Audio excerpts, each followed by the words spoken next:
25वां अध्याय पिठोर व्रत। हे सनतकुमार, अब मैं तुम्हें श्रावण मास की अमावस्या के महात्म्य के बारे में बताता हूँ। इस दिन रखा गया व्रत पिठोर व्रत कहलाता है।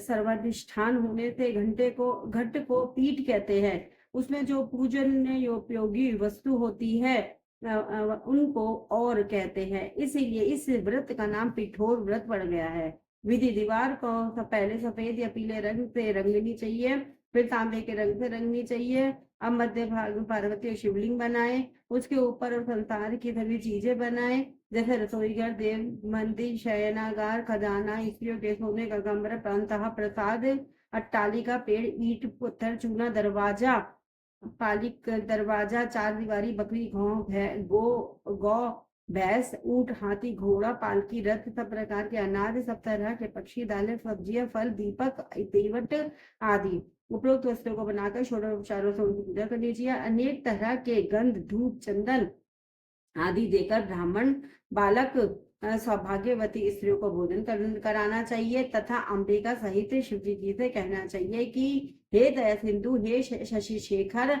आप इस व्रत से संतुष्ट होकर मेरे सभी मनोरथ को पूर्ण करें। इस 5 वर्ष तक इस प्रकार 5 वर्ष तक व्रत करने के पश्चात उद्यापन करना चाहिए। उद्यापन में शिव मंत्र ओम नमः शिवाय द्वारा घृत तथा बिल्वपत्र द्वारा हवन करें। पहले दिन अधिवासन करके गृह हवन करें। 1008 या 108 आहुतियां देनी चाहिए। इसके बाद आचार्य का पूजन करके दक्षिणा देनी चाहिए। यह व्रत समृद्धि दाता है। इसके तुल्य कोई दूसरा व्रत नहीं है। ऐसा व्रत आज तक ना हुआ है और ना होगा। ये वस्त्र जो मनुष्य जो भी चीजें दीवार पर बनाएगा वे सब चीजें उसे प्राप्त होंगी। हर हर महादेव, श्री शिवाय नमस्तुभ्यं। ओंकारेश्वर महादेव की 26वां अध्याय श्रावण मास की अमावस्या। भगवान शंकर सनत कुमार से बोले, अब तुम श्रावण मास की अमावस्या को क्या करना चाहिए उसके बारे में सुनो। मैंने बहुत समय पहले महाबली, पराक्रमी, संसार विध्वंसक देवताओं और को हराने वाले दुष्ट दैत्यों के साथ अपने वृषभ पर सवार होकर संग्राम किया था, परंतु महाबली और पराक्रमी वृषभ ने मेरा साथ युद्ध में कभी नहीं छोड़ा। अंधकासुर दैत्य ने एक बार वृषभ के शरीर पर तीव्र आघात किया, जिससे उसके शरीर से खून बहने लगा। केवल उसके प्राणों की ही रक्षा हो पाई। इस अवस्था में जब मैं दैत्यों को मारने चला तो भी उसने मेरा साथ नहीं छोड़ा। मैंने उस समय नंदीश्वर के पराक्रम को देखा कि उसने अंधक दैत्य का अपने सिंहों के प्रहार से वध कर डाला। मैं नंदी के इस कार्य से बहुत प्रसन्न हुआ और मैंने उससे वर मांगने को कहा।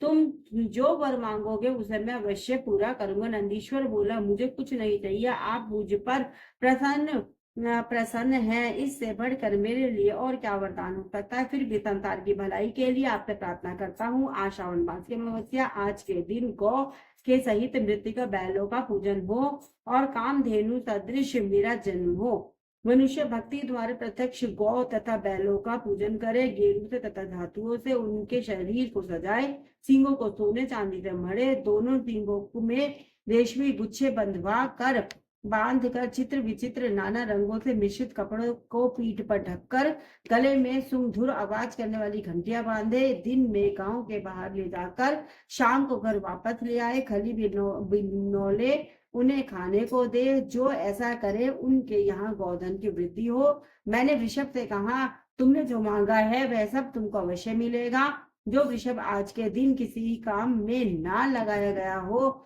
केवल भूसा खाता हो, पानी पीता हो, उसे पोल कहते हैं। उसी नाम से आज का दिन भी पोल कहा जाएगा। आज का दिन जगत में पोला के नाम से प्रसिद्ध होगा। मनुष्य को आज के दिन सब इच्छाओं को पूर्ण करने वाले बैलों का उत्सव मनाना चाहिए। हे सनत कुमार, अब मैं तुम्हें कुशोत्पाटनी विधि बताता हूँ। श्रावण मास के अमावस्या के दिन स्नान करके पवित्र होकर कुशोत्र पाटन करना चाहिए। कुश को बार बार प्रयोग करने पर भी वह शुद्ध रहता है। कुश, काश, भव, दुर्वा, खस, कुंदक, गेहूं, चावल, मूंज और घास, यह कुशा के 10 भेद हैं। ब्रह्मा द्वारा नैसर्गिक उत्पन्न दर्भ मेरे सब पापों को नष्ट करे। स्वास्तिकारक को यह मंत्र कहकर पूर्व उत्तर के बीच ईशान को उनके मुख करके हूम फट मंत्र द्वारा एक बार ही कुश उखाड़ना चाहिए। हूम फट मंत्र द्वारा ही एक बार कुश उखाड़ना चाहिए।